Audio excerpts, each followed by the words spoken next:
back to the RoundPier podcast. I'm Grace. I'm Lindsay. And I'm Manogna, Manu. Yep, so Manu is a new intern at our RoundPier team, and she also is going to be a new host for our podcast. So welcome to Manu. And I think she's the one who had the idea for this podcast. So if you want to talk about that, you can go. Hi. So basically, since it is Women's History Month, I thought it'd be pretty cool because lot of RoundPier's participation is from women in or students that are female. And I think it would be really cool to honor a few different voices in feminism or in women's movements right now, especially since it's so important to recognize the various impacts that more marginalized communities can have. Before we start on organizations, I thought it would be pretty cool to ask you guys a question. So who are some women that you guys admire just in your daily life or as celebrities or well-known figureheads? Well, I know this personally a really old one and probably pretty popular because it was part of my curriculum at least. But we learned about Harriet Tubman, and I think she served as a really strong female figure for me because just hearing about and doing school reports on her, you found out that she was part of a lot of movements, and she tried to make that change before anybody else did. And then, yeah, mine is also a bit back in history. So I just read in school The Great Gatsby, which I'm sure a lot of people are familiar with. And one thing that I stumbled upon when I was reading through and researching stuff was that his the author Scott Fitzgerald's wife was actually the one who wrote a lot of different quotes that were taken in and put into The Great Gatsby. And it's just such a big classic, yet he's the one who gets all the recognition.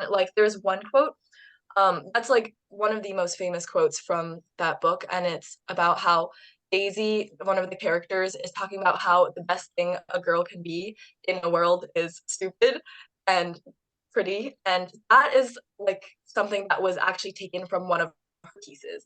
And so just the fact that she was the one who put a lot of the heart and soul into that book, but didn't really get that much recognition for it. It's just really interesting and kind of sad to me. But I found her writing to be really cool as well. So that's a figure that I just wanted to mention. But I Manu, I don't love know if that. you have any. Yeah. I love that because Great Gatsby is my favorite classic novel, and Mhm. Miss Zelda Fitzgerald was such an icon. She was amazing during her time, and she invented the flapper era. She's known as the pioneer of the Roaring Twenties dress style too, just because Oh, right. yeah. So most of the aesthetic that was in The Great Gatsby, the flapper party girl aesthetic was created by Zelda or Mhm. pioneered by Zelda. So that's Yeah. really cool. But my personal favorite, she is super modern and I love her, and I've loved her ever since I read her book, but it's Malala. She's done so much for education, and I feel education is the first thing that women should be provided with around the world, because it doesn't even have to be higher education. That can be something they choose to pursue, but having just more tools in your hands can create so many women business owners, stuff like that, through microloans and stuff. And having education is really important to loans and financing from across the world, and I think that she's doing so much for education for all. So Yeah, she's definitely a great figure to mention. And a lot of what she does sort of speaks to the mission of RoundPier as well. And I know you mentioned this, and we've talked about this before as an intern team about how much the RoundPier platform is dominated by women and how we're actively seeking out those opportunities. And that is tied directly to education, because being able to have those opportunities and have access to education is how we continue to progress as a society. So definitely a great figure. Mm-hmm. yeah, definitely. I think that RoundPier is especially impactful in that way because you do not have to be an active high school student to participate in most of the competitions. You can get a waiver for it, and it's really cool that we're able to provide this online opportunity to pursue education without having to like actively be put in situations where you can pursue education. So for example, a lot of women in more underdeveloped countries have to pursue farm work over like an education, or walk long kilometers to be able to get education. And I think that having access to like platforms like RoundPier makes education so much easier. So Definitely. Yeah. I also think, yeah, I was gonna bring up that point about how it relates to RoundPier, because RoundPier, like you said, is making it a lot more accessible.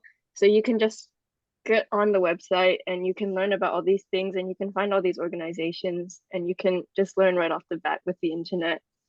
And I think that's really helpful. yeah. And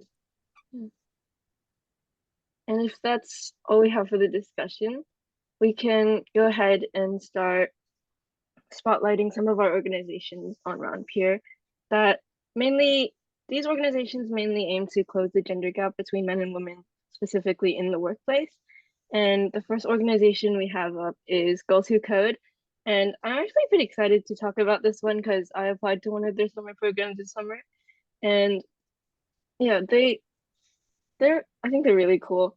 They work to provide like easily accessible comp sci education to girls, and they think it's really important because specifically in like the computer science field, over time there's been less and less like engagement with particularly women, and they want to bring more people in through education.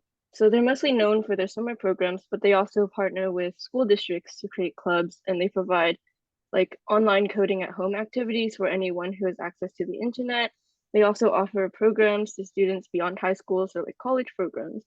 And so far, they've engaged over 14 billion people and they've educated over 500,000 people through their in-person programs. I think that's particularly cool because the mother of computer science is Ada Lovelace, and she created the first computer program. Mm-hmm. And a lot of the time, she's not credited for her like innovations through mathematics. And I feel like women should always have a like spot in STEM organizations or in STEM fields, because it's so important to have women in STEM fields. There's a push for it now because technology is developing and more people need access to it. But like just the generation before, you would very rarely see a woman in an IT department. So I think that's really cool. Yeah, I think that's important because like if you do like the research behind a lot of these men that created like these wonderful inventions, there's like a woman behind it that's also doing some research beside him, and he's not getting any, I mean, she's not getting any of the recognition. Yeah, definitely. With tech, another women figure is Heidi Lamar, I believe her name is.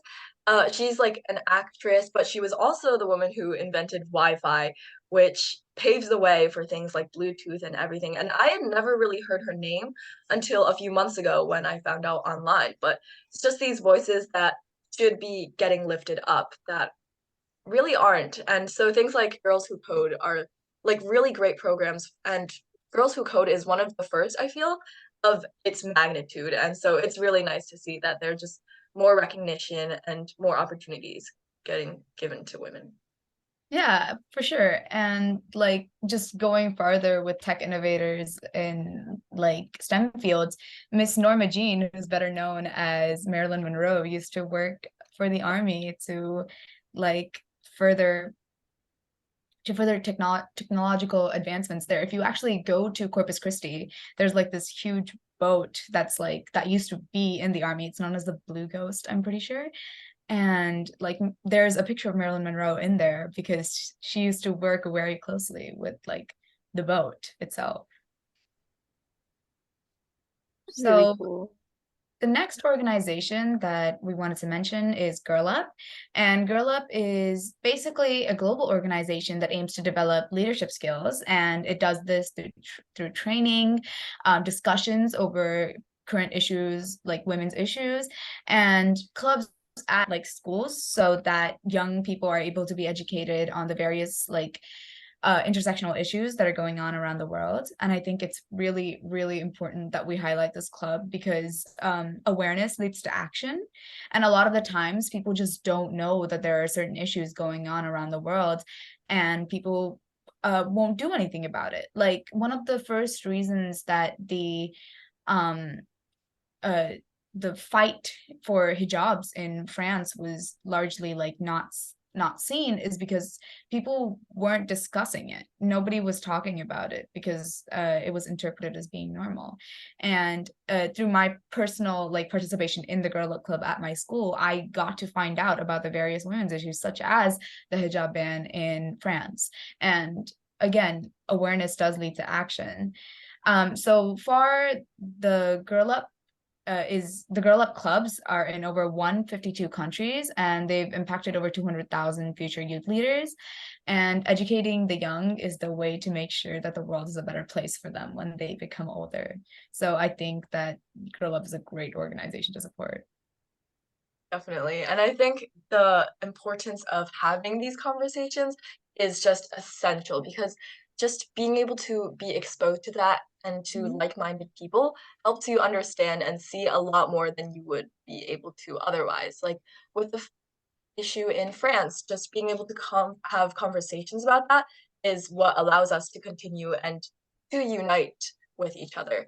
And I think another organization that does that really well is Leadership, which is a nonprofit that also is focused on the gender gap and teaching through different discussions. And so they do that through things like different conferences and through roundtable events and different speaking events. And also really nice is that they have a podcast which has reached #1 in the nonprofit category in 2 countries. So they're also doing incredible work in multiple different countries and just opening up those discussions and having those conversations that are important to have.